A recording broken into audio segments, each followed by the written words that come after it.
El nombre de la folclorista Clara Solovera pasa desapercibido para la mayoría de nosotros. ¿Alguien conoce a Clara Solovera? Un par de personas cultas. Menos mal, ¿eh? Sin embargo, yo, ignorante, tuve que googlear su nombre porque no sabía cómo se llamaba. Sus obras, sin embargo, son de las más populares que conocemos en Chile. Honestamente, de la historia contemporánea. La mismísima académica y musicóloga Margot Loyola, muy renombrada justamente en esta fecha de septiembre, alabó la obra de Solovera con unas palabras muy lindas. Y es que quizás su nombre no es tan conocido, pero permíteme comenzar esta homilía leyéndote un pedacito de su obra, a ver si es que reconoces algún sonsonete. Así escribió Solovera hace ya varios años. Ayúdeme usted, compadre, para gritar un viva Chile, la tierra de los zorzales y de los rojos copihue, con su cordillera blanca, pucha que es linda mi tierra. No hay otra que se le iguale, aunque la busquen con vela. Chile, Chile mío, ¿cómo te querré? Que si por vos me pidieras la vida te la daré. Chile, Chile lindo, lindo como un sol. Aquí mismito te dejo hecho un copihue, mi corazón. ¿Reconocieron más o menos de dónde viene? La conocemos cantada por otros intérpretes, pero en realidad es obra de Solovera, una mujer folclorista. Y es que Solovera tenía toda la razón. Chile es precioso. A mí me encanta cuando vamos llegando los domingos a la iglesia. Hoy día estaba más nublado, pero en otros momentos se abre el cielo y se ve la cordillera después de la lluvia, nevada, maravillosa. No sé si ustedes han subido al segundo piso, en el Salón de los Espejos. Hay una terraza, uno abre la terraza y se ve la cordillera increíble, preciosa. Y a Lucía le encanta mirar y dice: papá, mira, la cordillera tiene nieve. Y sabe que es la cordillera de los Andes. La maravilla natural es sorprendente en nuestro país, de norte a sur. Hay algunos que viajan del otro lado del planeta para ver San Pedro de Atacama y las Torres del Paine. Todo, de costa a cordillera, por todos lados. Y aunque estamos completamente de acuerdo con Clara Solovera, tenemos que reconocer también que nuestro país urgentemente necesita una manito de gato. Porque a pesar de todo lo linda que es esta tierra, Chile, también somos los que vivimos en esta tierra, nuestra sociedad. Y esa sociedad tiene heridas profundas. Algunas de ellas estuvimos discutiéndolas en las semanas anteriores. Nuestra sociedad tiene heridas de división, de inseguridad, de corrupción y de pobreza profunda. Aunque reconocemos la belleza de Chile, tenemos que reconocer que realmente necesitamos un tiempo de oración por Chile.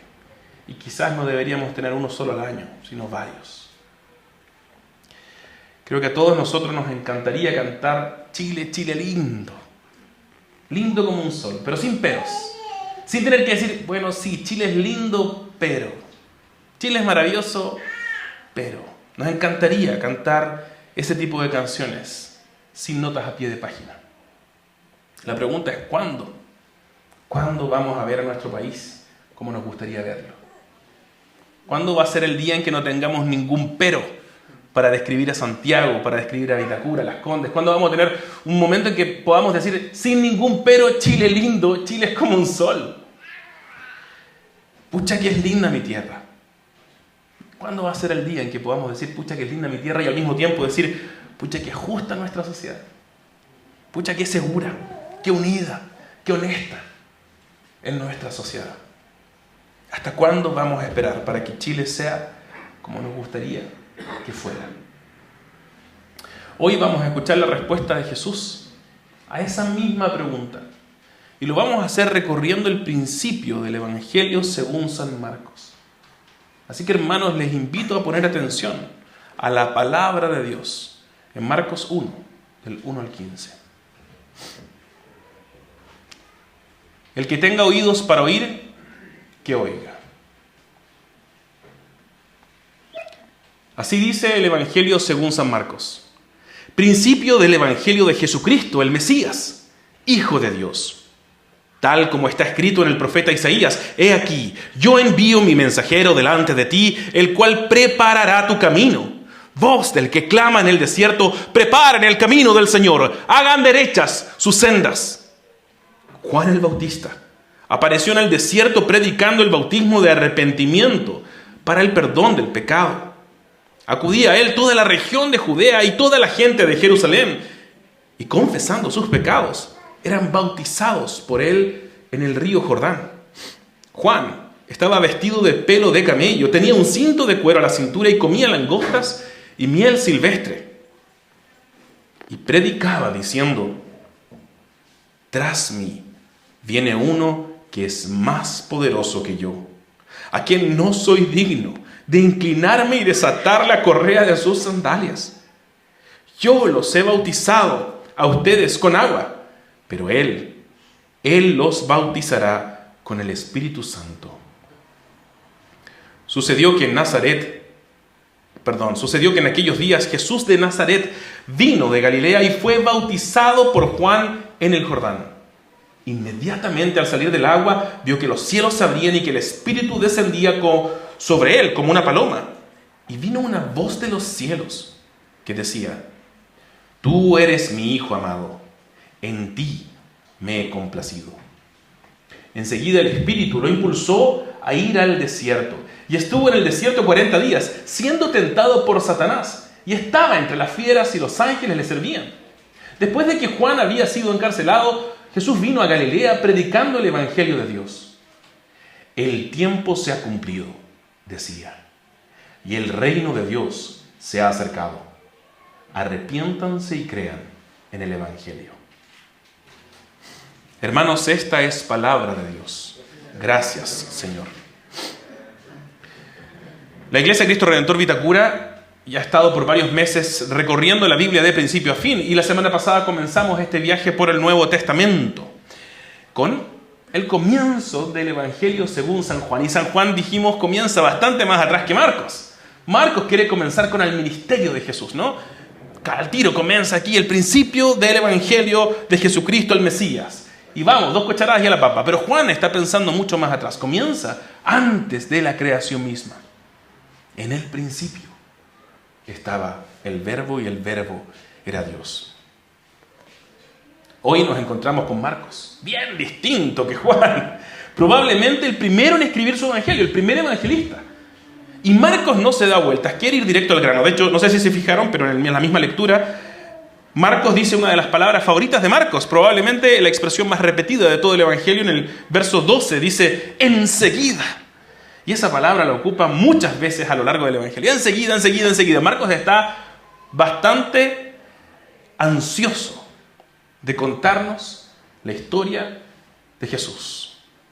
En 16 capítulos Marcos nos resume 3 años de la vida de Jesús.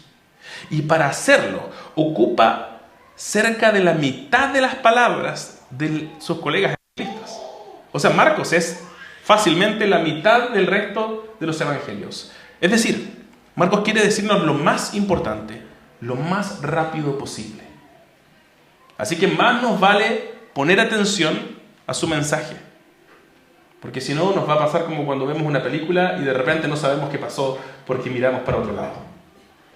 Hoy quisiera llamar nuestra atención al verso 15, con las primeras palabras de Jesús registradas por un evangelista.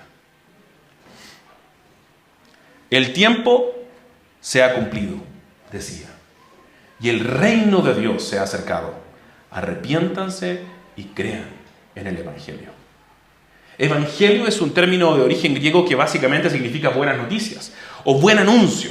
Y es interesante la manera en que Jesús construye la frase en este contexto, porque para Jesús el Evangelio, fíjate bien la conexión que hace, no es otra cosa sino el anuncio de que el reino de Dios se ha acercado. ¿Escuchaste eso con atención?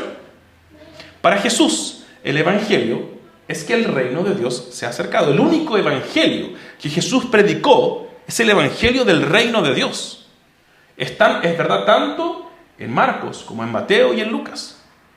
Y este es un concepto propio del Antiguo Testamento, la idea del reino de Dios. Y cuando lo leemos, y por eso me encanta haber pasado por el Antiguo Testamento por tanto tiempo, porque cuando lo leemos a la rápida en nuestras lecturas bíblicas y en nuestro contexto cultural, decimos, aquí qué lindo, viene Jesús. Sí, pero Jesús está declarando algo profundo respecto de lo que ya hemos visto en el Antiguo Testamento.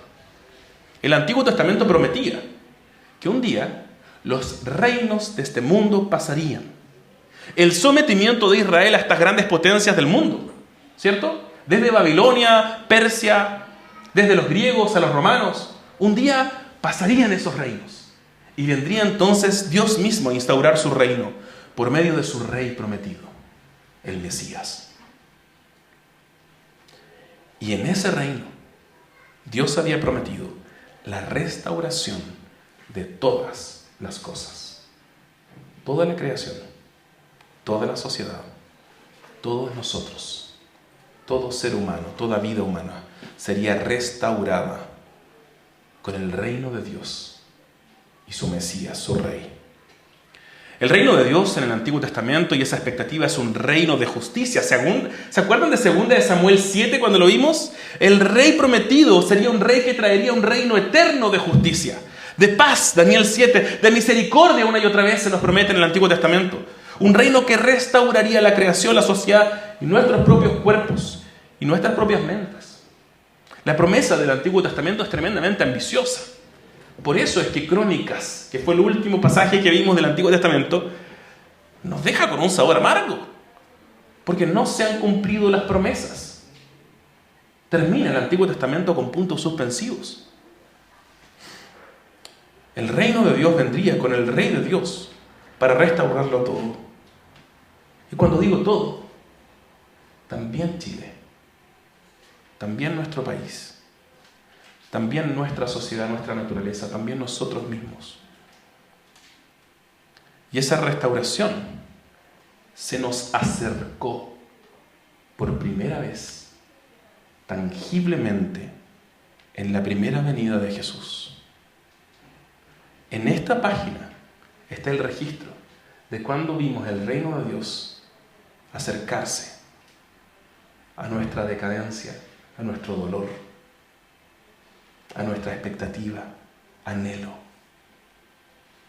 El Evangelio de Jesucristo es el anuncio de que la restauración de todo el mundo ha comenzado y será consumado en Jesús de Nazaret, el Rey del reino de los cielos, el Rey del reino de Dios. Quizás tú creciste escuchando el Evangelio sucedáneo, una versión torcida del Evangelio que te la cambiaron y no te diste cuenta, ¿no? A veces a uno le pasa, si toda la vida comiste las galletas Fruna, de repente te comes una galleta más rica y dices, oh, pero esto es otra cosa, no sabía que existía, ¿no? Estamos hablando de la nostalgia de los olores y los sabores en la mañana con los chiquillos, ¿cierto? A lo mejor te comiste un helado, ¿cómo se llaman estos chocolitos piratas? Un chocofruna, chocopanda, el chocopanda, sí, a lo mejor comiste toda la vida un chocopanda y de repente te compraste un chocolito y dijiste, esto sí que es la verdad. Quizás tú escuchaste toda la vida un evangelio a la mitad, o un evangelio totalmente alternativo. Lo hemos conversado, me acuerdo con Gustavo, ¿no? Estos evangelios de... Bueno, después pregúntenle la historia, porque tiene una historia muy interesante, Gustavo. Quizás has escuchado este evangelio de que ven aquí, Jesús te va a hacer rico. Y va la gente y está ahí y tienes que diezmar. Pero bueno, ya no, tienes que diezmar 2 veces y 3 veces y 4 veces y la ofrenda. ¿Y cuándo me voy a hacer rico? ¿Cuándo me voy a hacer rico? Y ese evangelio termina siendo no solo falso, sino que abusivo. Los chilenos hemos escuchado muchas versiones distintas. Quizás creciste escuchando ese evangelio típico chileno, como dice Coco Legrand. Esas mismas palabras de Jesús que leímos, pero cargadas de un tono punitivo y culposo. Arrepiéntete y cree de verdad, ¿no? Así que los cristianos en Chile tenemos ese tono, punitivo y culposo. ¿Cuál es el evangelio para los chilenos, decimos los cristianos en Chile? Bueno, es que están haciendo todo mal y Dios te va a castigar. Quizás el único evangelio que has conocido es ese que se anuncia en la televisión cuando sale un payaso que se llama pastor, o cuando sale en alguna plaza alguno que predica el infierno y el castigo eterno. No sé qué tipo de buena noticia es esa. Pero esa es justamente la que ha moldeado nuestra cultura por ya más de 200 años. Sin embargo, en este pasaje, Jesús mismo nos llama a volvernos a Él, prestando atención a lo que Él dice. Porque Él nos llama a volvernos a poner nuestra atención y nuestra confianza en este Evangelio, el que Él anuncia, la buena noticia de que el reino de Dios se ha acercado en Jesús. Ya se ha acercado en Jesús en el pasado y un día será consumado en Jesús en el futuro.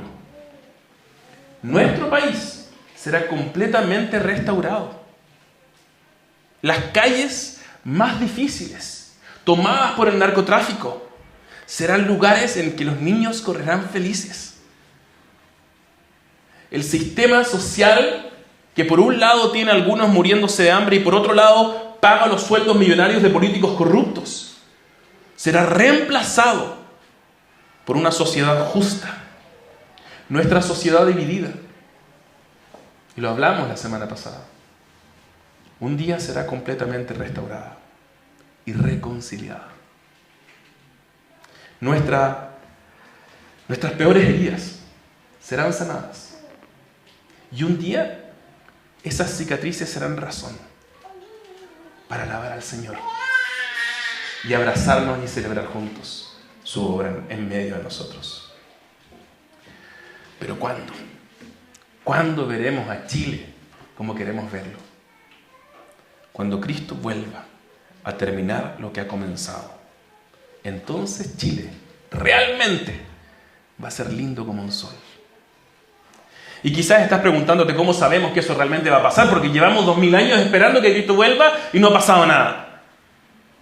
Y tú dices, no, pero esta cuestión es una de las religiones, es una suerte de afirmación que no puede respaldarse. Y es que eso ya ha comenzado a ser tangible. No es algo que tenemos que imaginarnos. Y esta es la diferencia del cristianismo con otras religiones. No es algo que tenemos que pensar, imaginarnos, soñar con que estas son nuestras filosofías. El cristianismo no es un conjunto de reglas, tampoco un set filosófico que tenemos que adoptar. El cristianismo es una persona llamada Jesús de Nazaret que irrumpió en nuestras vidas, en esta historia, y trajo sanidad donde había enfermedad. Trajo reconciliación donde había odio y dolor. Trajo paz donde había angustia. Y déjame decirlo, trajo vida donde solo había muerte. No tenemos que imaginarlo. No tenemos que imaginarnos nada de eso. Él vino. El reino de Dios irrumpió en este mundo. Y a causa de eso, escuchamos con atención la promesa de nuestro Señor cuando Él dice, y lo hemos leído al final de nuestras liturgias, cuando Él dice, ya vuelvo.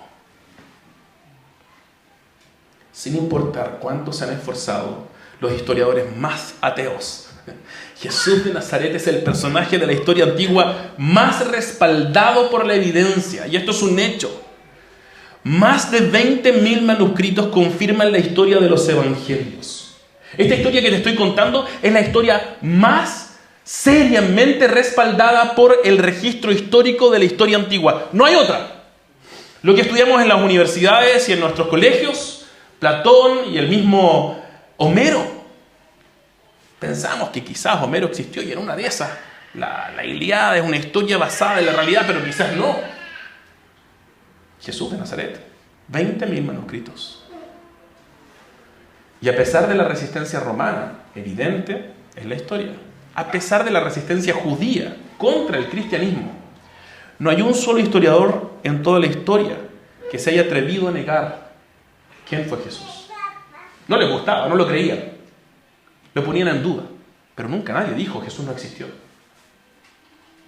Hasta sus peores enemigos tuvieron que reconocer que al menos el registro que existía hablaba de un hombre que había traído sanidad en medio de la enfermedad, vida en la muerte.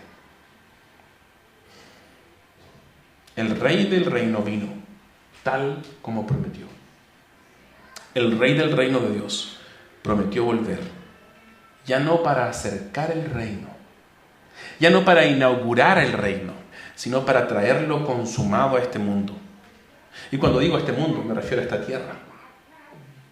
Y es así que es una buena noticia para todos aquellos que vivimos en esta angosta franja de tierra.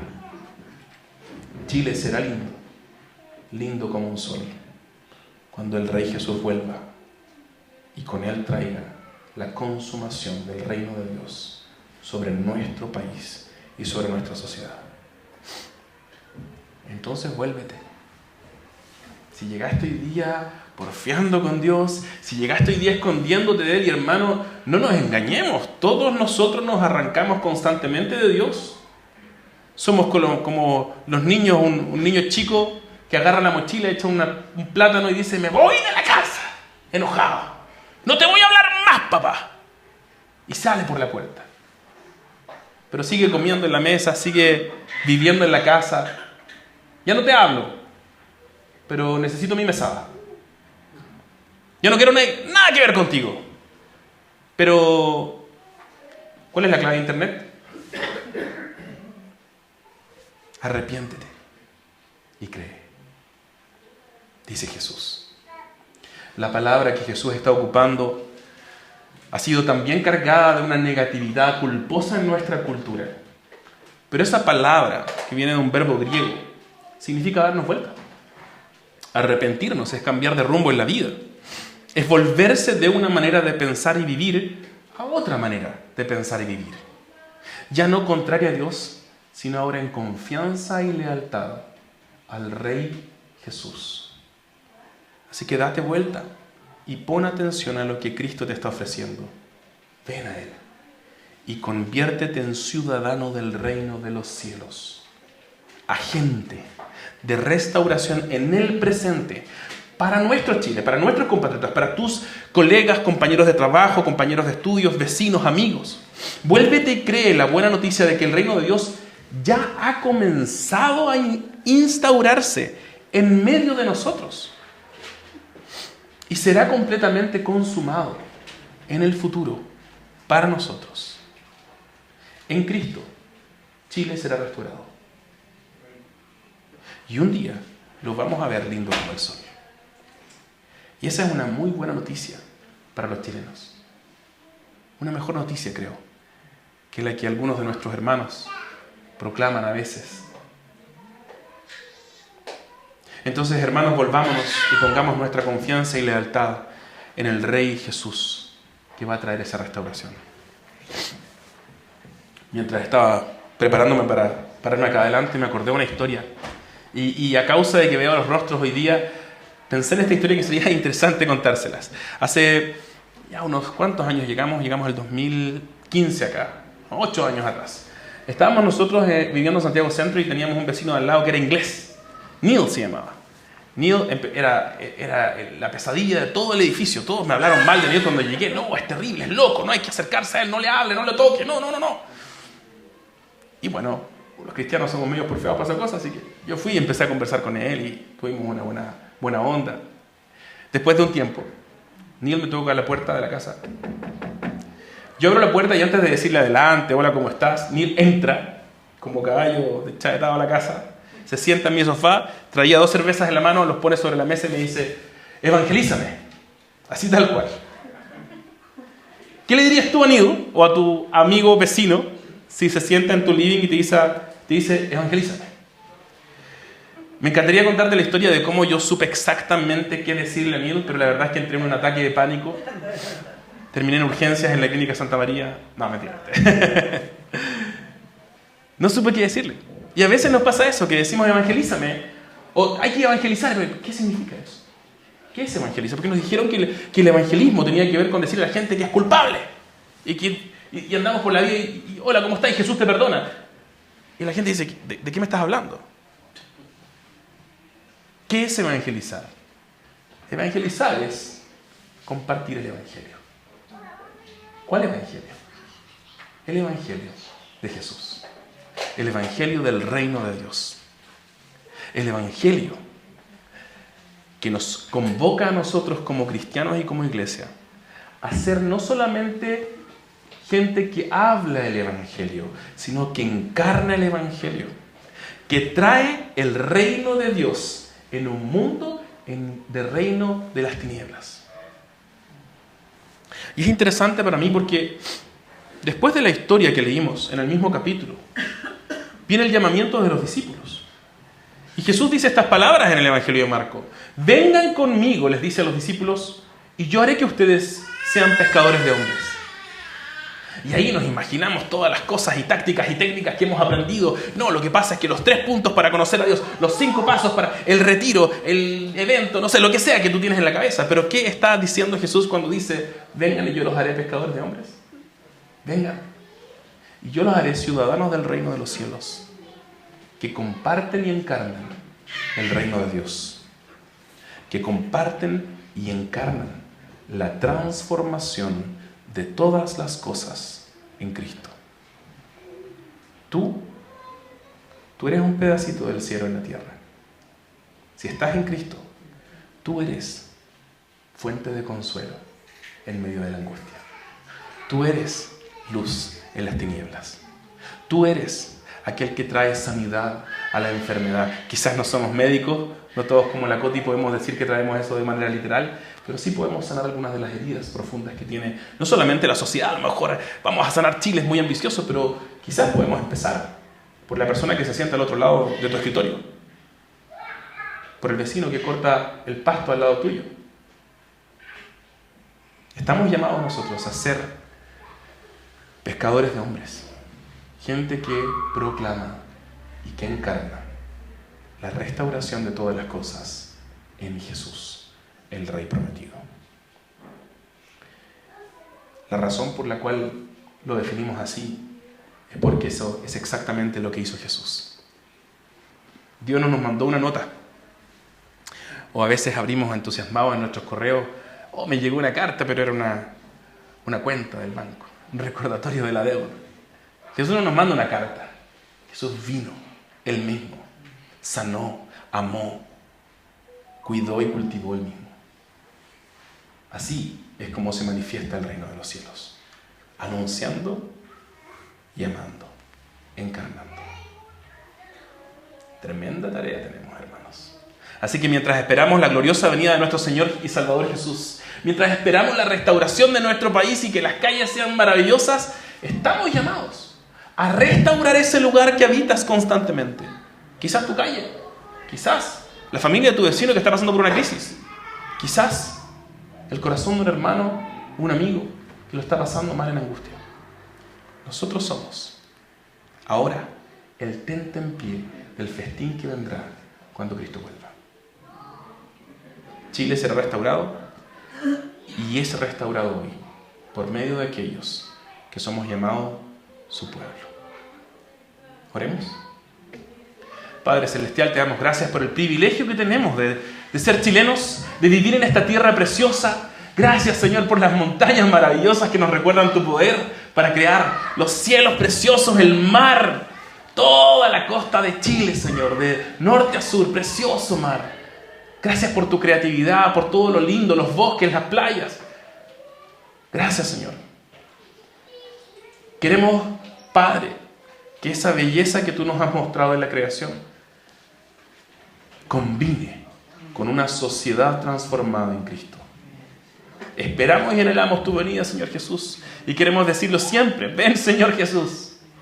Pero te queremos pedir en particular que nosotros seamos esos obreros que van a la mies a traer el reino de los cielos en medio del reino de las tinieblas.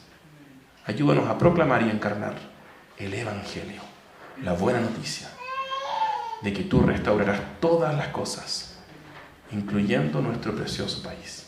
Pedimos por Chile, pedimos por nuestros compatriotas y pedimos por nosotros, para que tomemos esa vocación que tú nos has dado con responsabilidad y con profunda alegría. En el nombre de Jesús. Amén.